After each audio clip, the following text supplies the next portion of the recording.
הפה שאסר הוא הפה שהתיר. The concept which we will dwell today based on our discussion yesterday and day before yesterday. It's a cross-examination between two witnesses. And we start with the point of departure that a woman come before us, before the rabbinic court, and she declared that she divorced and is no documentation, or she declared that she lost her husband long ago and again is no documentation. So in general we have a rule that said that the very mouth that has forbidden is the mouth that has permitted. Meaning, when a claimant or witness states a previously unknown fact, he has the right to qualify. For our discussion, if you have a woman who not known to have ever been married, she states that she was in fact once married, and therefore she is forbidden to marry another man, but is now divorced, and then he changed her status to permitted her to marry. She is allowed to remarry without producing proof of the divorce. Now, if we had independent knowledge of her married, she will not be allowed to marry man without the proof of divorce. However, since we, meaning the three judges, these three experts that sit in a rabbinic court, have no independent knowledge, we say this concept, hape she'asar. Remember that because we're going to repeat it many times, and I'm going to use the Hebrew phrase, but the translation is the very mouth that has forbidden is the one that has permitted. Meaning, just as we accept her word that she was married, we must also accept her word that she was divorced. That's basically the general concept of the Mishnah. Now, here we are on the page 22b, and just a synopsis of our talk of yesterday, we said that we have a cross-examination of two witnesses versus another two witnesses. That was the last part that we talked at the end of the previous session, which lead us to our discussion today. It's a declaration that the husband is a deceased. We do not have an evidence. Just to be more current, imagine that the husband went with a friend, as we said yesterday, to Amazonas jungle in South America for fun, for trip, and you have two witnesses that claim that they saw him sank in one of the rivers, right? And as a result of that testimony, the rabbinic court give her permission to go ahead and marry another man. We said that since she married someone, even all of a sudden there are two new witnesses came in and said a conflicted evidence about him, she can stay in that marriage, period. Versus, if you have Can two, or can't? Can. she can stay. She can't say. If you have two witnesses that claim that she divorced, and then there are another two that claim she's not, then she must divorce from the second husband. Particularly, we discussed yesterday situations that, for example, one of the witnesses married her. meaning one of the two witnesses that originally declared that she is divorced, he is now her husband. So, in short, the moment you have the second two, unlike the previous scenario, the second husband will be forced to divorce her, has to. And we explained yesterday it was a first clause, Reisha, and the second one, the Seifa. And we asked a question about the right over one witness. What does that mean? In very general, we have a concept that when it's come to arayot, when it's come to this serious issue of illicit relation or a potential for have relation with a married woman, therefore we are very scrupulous to make sure that there are two accepted witnesses. However, in the case of deserted wife, in those cases that we are in a great compassion for her painful situation, even one witness is accepted and we release her. The problem is, as we said yesterday, that if you have a one witness that declared the husband is dead, and in that sense we accepted him figuratively as two, and then another one witness come in and said he's not, you are basically have in a way 2 versus 1, right? So we said when in a case of death, or meaning deserted wife, you go by the original 2, which is 1. But the case of divorce is very different, because if you have conflicted witnesses and it's only one declared that she's divorced, another witness said that she is not, then we have an issue with the big discussion of Rabbi Yochanan yesterday, that we ask a question, how far you go with that. In many cases, and we're not there, we say that she basically needs to divorce the second husband, not only because it's 1 versus 1, but the moment it's safek eshet ish, it's a challenge, is a potential that she's a married woman, then the whole situation turn around and change. So where we are 3 lines from the bottom of page 22b. רבנן, שניים אומרים נתקדשה, ושניים אומרים לא נתקדשה, הרי זו לא תינשא. You have 2 conflicted witnesses. 2 said that she betrothed to someone. 2 said she is not. Now it's safek eshet ish. Now you have an issue that she is maybe a married woman. Therefore, she cannot marry to someone else. Now, the Imni said, however, if it's already done deal, she married to another man, lo tetze, by halacha, Jewish law did not require her to divorce, to get a get from the second husband. Shnayim omrim nitgarsha. If 2 people said that she is divorced, ושניים אומרים לא נתגרשה. לא נתגרשה meaning she is a married woman, אשת איש. הרי זו לא תינשא, she cannot get married. ואם נישאת, תצא. So you see here that even you have a conflicted witnesses, you have a 2 different approach. The שיטה מקובצת elaborates. The key idea is we differentiate between act of betrothal, the act of divorce.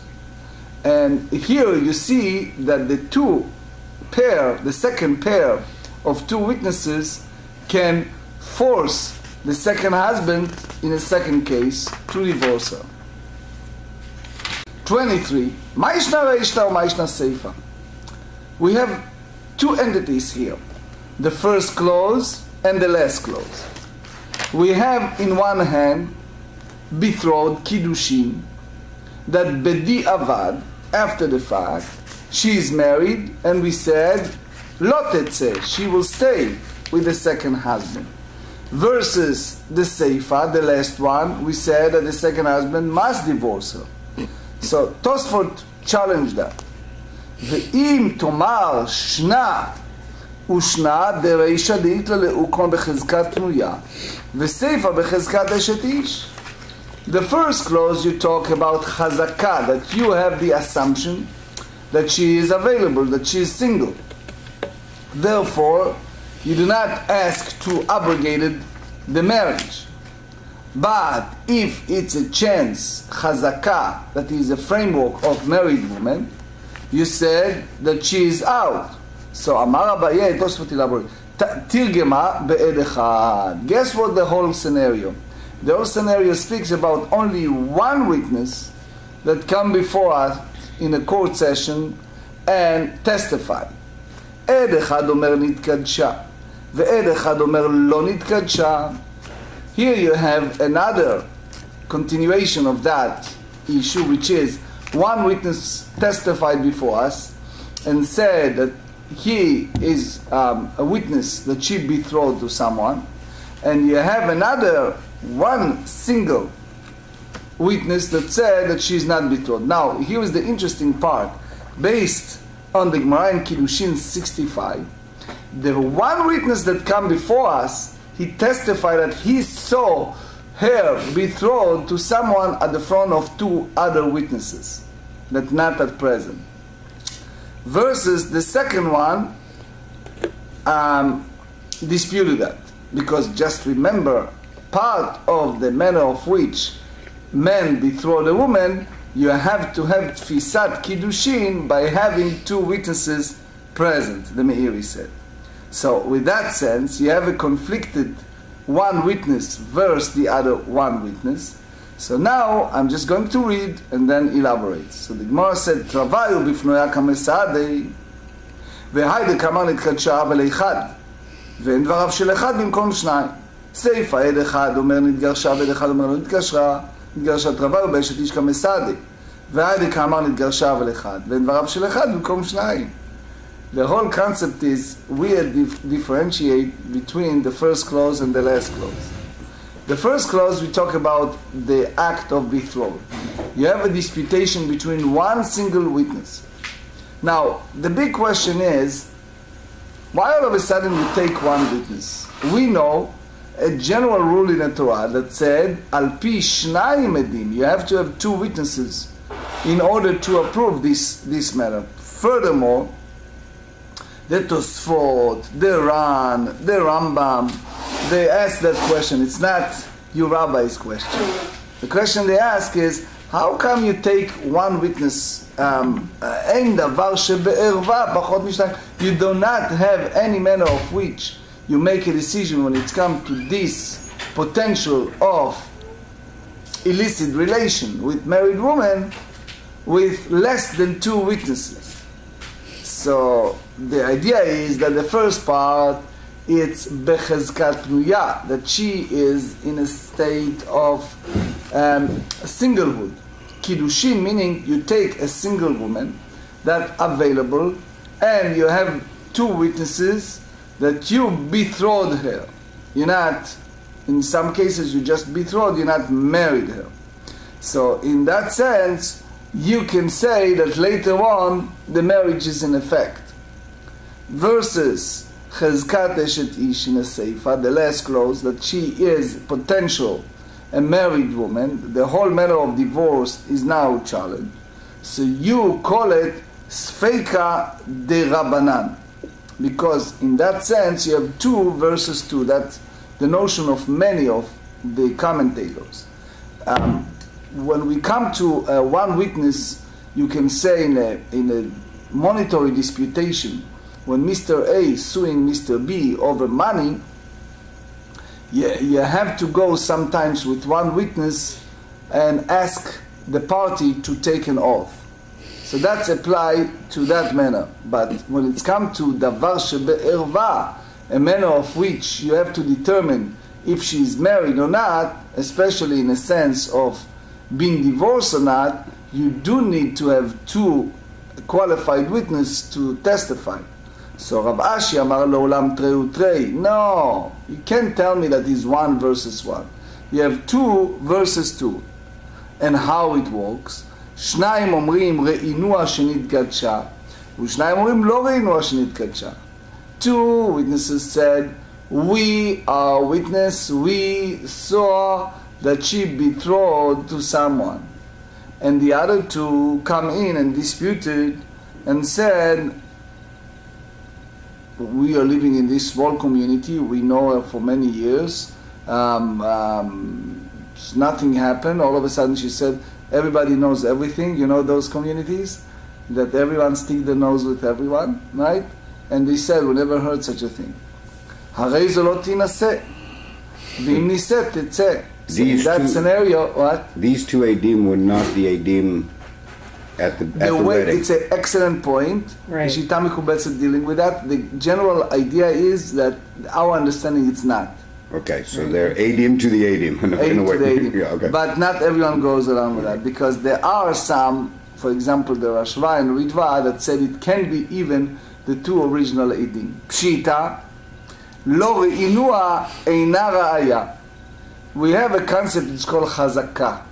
Chazaka meaning a single woman, they, like in a normal situation, they live in a community, they reach a point, they meet someone and they get married. And the moment they get married, people know about it, right? They're talking about it, they're excited about it. Therefore, if you tell me that they challenge the whole concept of being married, it's kind of something that unlikeness. It's something that it's kind of weird. So they said, "Lo tzricha dedaire bechatzer echad." It's going to tell me that they live in the same townhouses, right? The children play in the same yard, and all of a sudden, you know, if we are close to Yom Kippur, you can say that you have to confess, right? You're going to tell me that they live in that development, and one is not familiar. You can to tell me that all the neighbors will know if she betrothed to someone, right? Everyone's talking about it, right? All that people in that development. So since you have now two witnesses that said we never heard about it, so it means that she never betrothed, and it's not true her claimant. Kamash melan. So the Braita come to teach us, no. It was a precedent. It was a situation that people do it clandestinely or secretly for positive or negative reasons. That people does that in that sense. So therefore, Tosfot HaRosh said, and you see it in others, that she is definitely betrothed, and if she married a second one, she have to get divorced. Is there any concept, I mean, because what you're talking about is essentially with the Adim that say that she's not married. I mean, it's very different testifying to a positive or testifying to a negative. Right. That's the difference between the Reisha and the Sefer. No, but so they basically, it would seem to me that, if someone testifies to a positive, says something happened. Now when someone comes back and says, well, I didn't see it happen, well, okay, you didn't see it happen. That doesn't mean it didn't happen. You are 2 minutes ahead. Okay. Right? Never mind. סייפה, שניים אומרים ראינוה שנתגרשה, ושניים אומרים לא ראינוה שנתגרשה. הרי זו לא תינשא, ואם תינשא לא תצא. So, the basis is the concept of call, meaning it is a voice out there. In general, a single woman, there is a concept that men that hear that there is a woman available, they may approach her. If you remember, we studied in Tractate Megillah, page 13.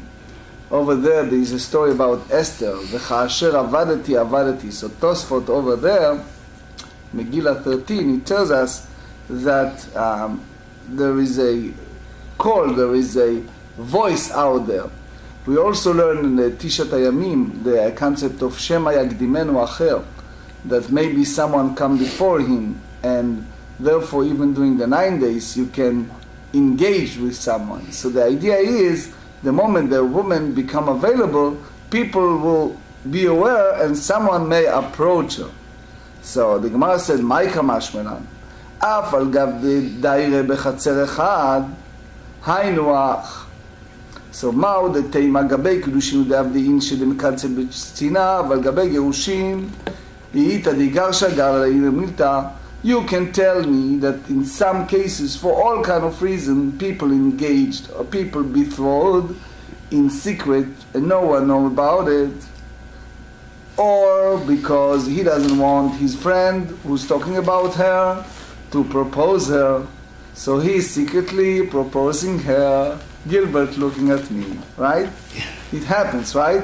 Or if he betrothed someone that he knows that it's not befitting for his dignity, for his honor, right? For his status, for whatever, his family, right? He feels that his love is in chains, right? Right? So therefore, he is embarrassed or he is afraid, he's scared, or who knows, of his mother, right? You know some Jewish boys like that? Okay. Right? So therefore, what did he do? I know some Jewish grown men like that. So what did he do? Yeah. He's doing it in secret. No one knows. Right? But when it's come the other way around, when it's come to divorce, so it's a big noise about it. Kamash Melan. So therefore, we have the Braita to teach us the Avide Inshi, the Mekadshi, Umegarshe Vetzina. No. Guess what? It is also precedent of numerous cases of people who get divorced in secret. Why is that? There are several reasons. You can go by the Ritva, that she doesn't want to go to the notion of embarrassment to go before the court, right? She's petrified over that. Or she's embarrassed because of her friends, because of her family, because of who knows, right? Job, all kind of reasons. So therefore, no. The same way as people can do act of betrothal in secret, you can have a manner of divorce in secret. So then the Mishnah said, if you remember, on the page 22 we studied yesterday, the Mishnah said, Ve'im misheni set ba'edim lo titzeh. The Mishnah tells us that if the witness came after the married, this woman doesn't need to leave her husband. Two cases were cited in the Mishnah. One with regard to a divorcee, and one with regard to a woman taken in captive. And to which of these cases the halakha is referring the matter of dispute. Why? Because one, we have the hapeh she'asar. Remember that? The very mouth that prohibited is the mouth that allowed. Because she said, I was married woman, and now I'm divorced. Or she said, I've been captive, and I'm pure, I didn't cohabitate with her. Rabbi Yoshaya matne la'areisha, Rabbi Baravin matne la'aseifa. The big question is, this statement is a Mishnah, follow the first clause or the second clause? Man de matne la'areisha. Now the Gemara elaborates, and they said the Rabbi Yoshaya that learned that in regards to what? To married women, and what you said, the very mouth that prohibited is the mouth that allowed. Kol sheken aseifa de bishvuya ekelu. That when it's come to a woman that was captive, so the whole notion of prohibition is if it's a proposal to marry a Kohen. And the fear is that since the Torah prohibited Kohen to marry a woman that not a virgin, and she may be even forcefully or raped during the period that she was captive, so then it's called chumrah, is a stringency because you're concerned that it may happen. Uman de matne la'aseifa, aval ha'reisha lo. So therefore, if the two witnesses disputed the first one, we will say that she need to divorce the second husband. The only one that we are lenient is the case of captivity. The Gemara said, the whole idea of trust, credible, when she gave her word, the very mouth of her, saying that I am divorced. Let's say that I was married and now I am divorced. Itle de Rav Amnuna. that Rav Nuna she is credible to say I'm divorced. Why? Because we have the assumption that she will not give a false testimony at the front of the court. And you don't need the Apeh She'asar or Madimat Seifa that said that if the two witnesses came after she got married, she doesn't need to divorce. That specifically speaks about what? A captive woman, and not a potential of married woman. Late the Rav Amnuna. So the Gemara said, no, you not necessarily say that way. The Kule Alma Itlu the Rav Amnuna. That meaning that we take her word to say that she is divorced even without the concept of Apeh She'asar. ואחא באקא מפלגי דמר סבר כי יתמר דרב אמנונה בפניו אבל שלא בפניו מעיזה ומר סבר שלא בפניו נם אינה מעיזה. The question is how much guts she had. If you say that she is intimidated by the presence of the husband and therefore she will not say something that is not true, or there are those who say that it's not only when the husband is present, it can be even without his presence, she will not lie at the court.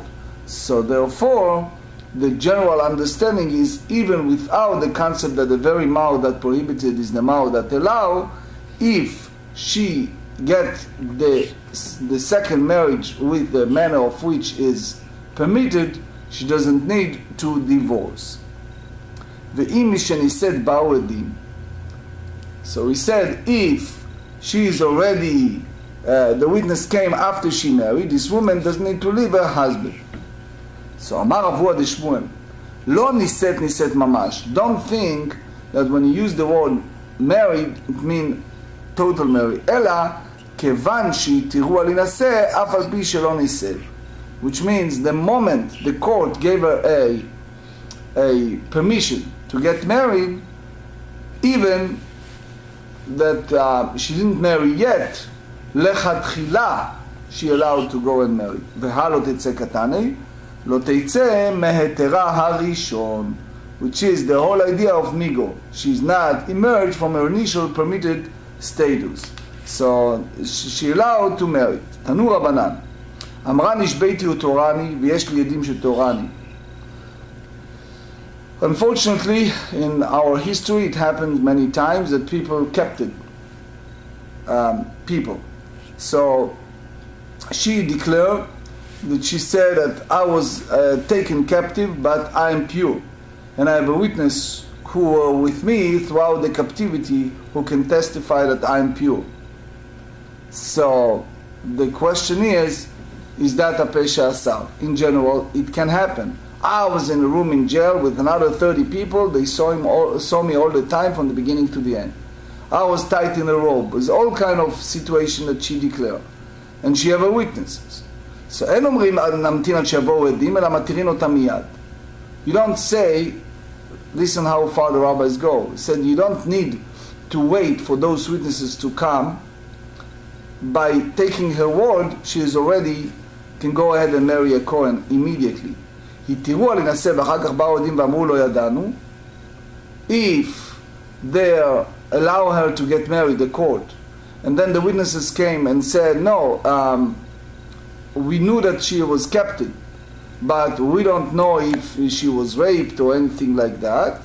So even the whole concept of the very mouth is no longer in effect, but she is already in effect married. So Tosfot explained, לא תצא מהיתרה הראשון, we leave it alone. And therefore, ואם באו עדי טומאה, but if the two witnesses came in and said no, we have a evidence that she cohabitated, so they said אפילו יש לה כמה בנים תצא. So even she have children with him, she have to divorce, and the children are halalim, meaning they lost their privileges as a priest, as a kohen. Here is a very painful story. The capture came to the city of learning in Babylon. It's called Nahardea, and it was those women that was captured there that came with the people who have them. And it was negotiation of releasing from captivity. They want money in exchange of releasing those girls. So the father of the great said Shmuel, he took few guys and he said, until the negotiation is over, I want you to watch them in the temporary jail to make sure that no one is raping them. Okay? Shmuel said to his father, come on, why are you doing that? Oh, you're doing that because of what? Help me. Why he did it? Because he wants to make sure that those girls, hypothetically speaking, can tomorrow, the moment we release them, can marry the Kohen. Right? Because they are watched that no one is raping them. So Tosfot said, question, right?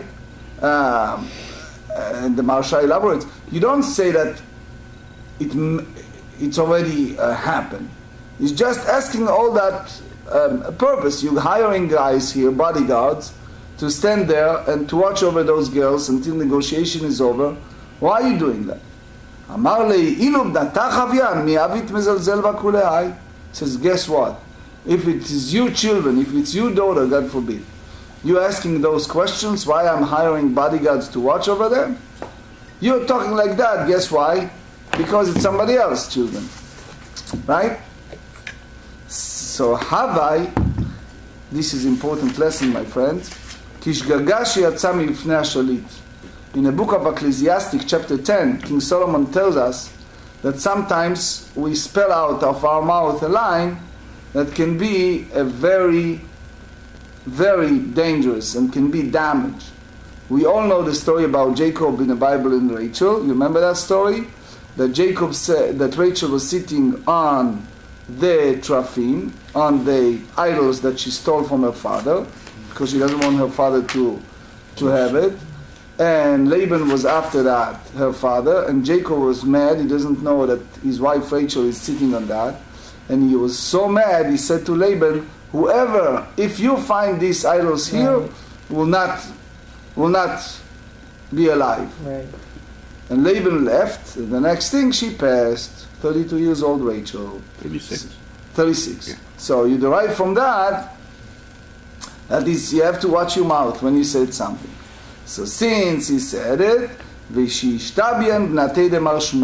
unfortunately it happens after that the daughter of Shmuel turned to captivity. And they travel with the people who captured them very far to Israel in order to get money in exchange for releasing them. So these smart girls, the daughter of Shmuel, they said to the captor, okay, we need to speak. We go to the house of study, the Beit HaMidrash, and we're going to speak to the rabbis there. It was a house, it was yeshiva, a house of Rabbi Hanina. So they went there. Each of the daughters said, I was captive and I'm pure. So again, the scenario is the capture, the guys is waiting out there. They went to the Beit HaMidrash, right, by themselves. So as a result, Sharinu. So Rabbi Hanina allowed them, as the head of the court, to go and marry Kohanim. After they allowed them, now the capture entered the Beit HaMidrash, right? These girls is not just a regular girls, it has to be a daughter of sages, of a sage. Why? Because they know what's going on. They know the rules. It turns that is the daughter of the great sage Shmuel. He said to him, he was one of the attendees in the Beit HaMidrash that was a Kohen and far relative of Shmuel. He said to him, Puk, itapal bikvor avotayich. Go and marry them. It's already a voice out there that they are captured. So, and you know that I am a Kohen, so why you ask me to marry them? עדים בצד השטן ותיאסר. You want me to marry them and tomorrow the witness will come and said, and then they will be prohibited. So they said, Tama the lo atu edim. The whole reason that Rabbi Hanina allowed them to marry the Kohanim, it was because no witnesses. Ha'atu edim mitasra. But if in a time being between the betrothed to married witnesses come, then they are prohibited. We just said that the moment they allow them, it's already over. The same notion we said earlier, that we speak about what? About the witness who witnessed their violations. So in that case, were the witness to come to court and testify, even if she has several children, she must leave the Kohen to whom she is married. So Tosfot asked, that's opposed the Mishnah, because the Mishnah said that they are credible. So he said it was a call, it was a voice out there. So as long as you don't have a edim, you don't have a witness, you don't have a chashash, you're not concerned. 23b, Mishnah. We continue with the halachot of women being captive. Shtei Nashim shenishbu. You have two witnesses that come over to testify over two women who were taken captive by the idolaters. Zot omeret, one of them said, Nishbeiti, I was taken captive utorani. Right? Tosfot said that Zot omeret torani, different girsa. V'zot omeret nishbeti utorani. Einan ne'emanot. So they cannot be credible, they are prohibited to a Kohen. Because here what do you have? You have witness. You don't have the apeh shasar, you don't have the very mouth concept. ובזמן שהן מעידות זו את זו, but when this woman testified about that woman and she is pure and vice versa, הרי אלו נאמנות, they are deemed credible and they can marry a Kohen. Why? Because the woman being captive, the sages are lenient to allow one witness, right? Even a woman or whatever, anyone. So you don't concern about a clandestine deal between the two, that each of them made a deal with the other to testify in order to clean her. We don't have that concern. Tanu Rabbanan, אני טמאה וחברתי טהורה נאמנת. One woman said, I'm not pure, but my friend, I'm tainted, but my counterpart is pure. So we take her word and she's deemed credible. Second case, אני תורה וחברתי טמאה, אינה נאמנת. I'm pure, but my friend, the counterpart, is not. You don't give her credit for that. Neither one. Neither for herself nor for the other. Third case, אני וחברתי טמאה נאמנת, על עצמה. If she said that I and my friend are not pure, so we only take her for herself, ואינה נאמנת על חברתה. She's not credible for her friend. The opposite, אני וחברתי טהורה, נאמנת על חברתה ואינה נאמנת על עצמה. So I and my friend pure, so she is trustworthy for her friend, but not herself. So you see here 4 cases of davar v'hipucho, something and the opposite, and therefore the Gemara elaborates in each and every case. Amar Mar tells us, אני טהורה וחברתי טמאה. I'm pure, and my counterpart is tainted. So אינה נאמנת. She is not credible. Hey Chedami, explain to me what's involved here. What are the circumstances? If you have no witness that she was taken captive, so why she was not deemed credible with herself? Nishbeti v'torah ani kamra, I was captive and I'm pure. So that's, if you remember, we learned page 22, the very mouth that prohibited is the mouth that allow. You have to say that there are witnesses involved here. So the witnesses come in and say that she was captive. So, since we knew by the merely fact of the witnesses that she was captive even without her declaration, right? So she does not have the concept of the very mouth that prohibited. So therefore she is not credible by saying over herself that she is pure. Versus her counterpart, since we know from those witnesses that she was captive, so she is in the chezkat me'ah, that she is in the framework of tainted, even without the counterpart of the other. So the Gemara challenged that and said, Eima metziata. Let's go and look at the middle clause of this braita. What did they say? Ani v'chaverti tmea ne'emenet al atzma ve'na ne'emenet al chaverta. If she said, I and my counterpart are both tainted, she is deemed credible with regard to herself, but she is not deemed credible with regard to her counterpart. And you ask question, but if there are witnesses, why she is not credible with regard to her counterpart, right? Because if you have here a clear testimony, the testimony said that she was captive, so you don't, the captive will already have the framework that what? They must probably rape her, right? So rather, it's obvious, you have to say that there is no witness that she was captive. And therefore, you still hold her that she is, if she said that she is impure, we take her word. Why? Because Shave Nafsheh Chaticha D'Isur, I explained yesterday that the person can say something that negative about himself, and we take it, we accept it. If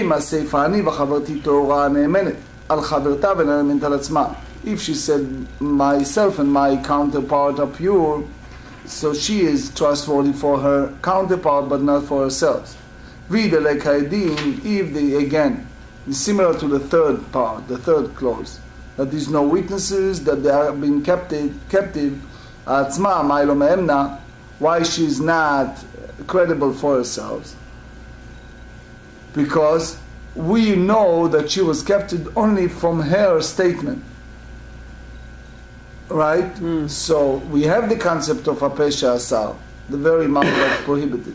You have to say that there are witnesses. So you have the first and last clause that there are witnesses. The middle part, they are not.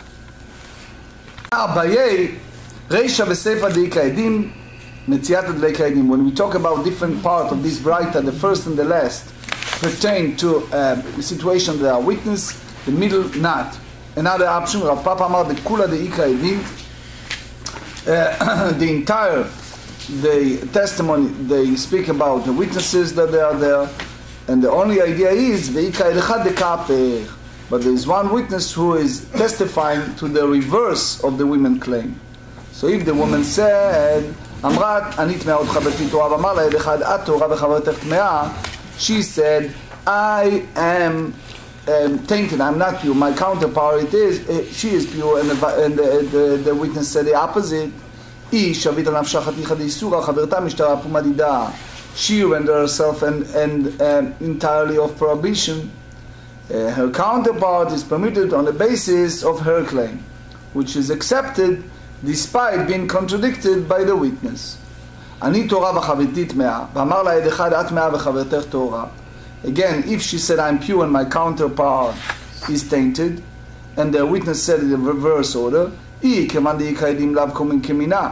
since she have a witness testifying that she was captive, it is not her power to permit herself on the basis of her claim. The counterpart is on the basis of the testimony of the fellow witness. She said, I and my counterpart is tainted, and the witness said the opposite.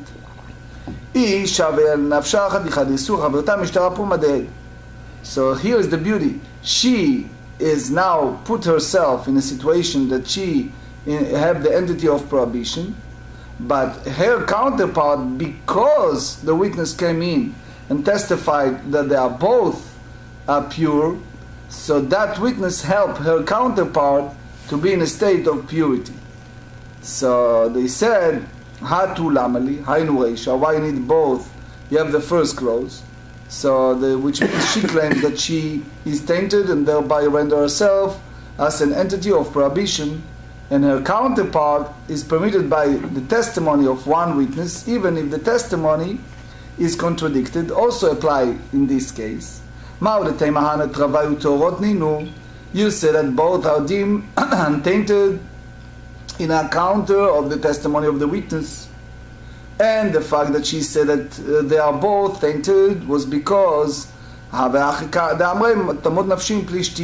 there is in the book of Judges, chapter 16, verse 30, when we have the story of Samson, that he felt that there is no hope, and he was such a hero and strong, brave man, so he took the pillar of the building and shook the building and said, "We're both going to die." Right? He said, he asked God to give him the strength so he can take apart the building, and he said that they're going to die with me. Right? They're all going to. There are some people in some cases that does that. They lost hope, so they basically want to not only die, but they want the enemies to die with them at the same time. So that's maybe the notion of her act. She was willing to implicate herself in order to bluster her credibility, so that her testimony against her counterpart will be accepted. So here we learn from this statement that it's not a consideration. She said, I and my counterpart are pure, and the other one, the witness, tested and in the reverse, and he said, you are tainted. You and your counterpart, she, because she have a witness, that it's fine. But they said, that's the same as the first clause, which means that her claim that she is pure is not accepted when the fact that she was taken captive was established by witnesses, and her counterpart is permitted on the basis that her claim, even if that claim is contradicted, also apply here. You may say that the reason that she is deemed credible and to permit her counterpart is only in a case where she is rendered herself unfit to marry a Kohen. But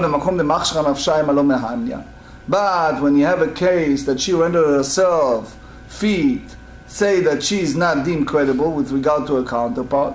So therefore, Kamashmanan, the Tana teaches us that each segment of the testimony is assessed independently based on the criteria that we learn in Ereisha in the first clause. So in short, you see here two different components that involve each of them with two second components. What do I mean by that? You have one component, that a woman that's been captive, that she testified over herself, bless you. So if she said, I'm tainted, so she is prohibited to Kohen in any manner, regardless if there are witnesses that she was captive or not. So even a witness come in and testified otherwise, we have already the concept of Shavita lev nafshe chaticha di isura. She was put partially something prohibited upon herself. The second part, if she said, I'm pure, if you don't have a witness that she was being captive, so she allowed to marry a Kohen, because we have the concept of the very mouth that prohibited is the mouth that allowed. And if it was a witness that she was captive, so she is not credible, and therefore she prohibited to Kohen, even if it was one witness that said that she is pure. That's the first part, when it's come to herself. The second part, if she gave a testimony over her counterpart, is a two component. One speak about situation that she said, my counterpart is tainted, so she is not credible, and she, meaning her counterpart, allowed to marry a Kohen, right? Because you figure out that if it was a witness that said that her counterpart was a captive, So she will be prohibited because she was captive by itself. The second part, if she said my counterpart is pure, that she is credible and she allowed to marry a Kohen, and even the witness came and said that she was captive, and even you have one witness that she was tainted, and you see here that even there are certain conditions, if you remember what Ula said on page 22, but that witness, it's not sufficient because we said דבר שבערווה and דבר שבערווה פחות משניים. You need to have two kosher witnesses in order to make that type of decision when it's come to a issue of prohibition with the violation of something that relate to Vayikra, Leviticus chapter 18.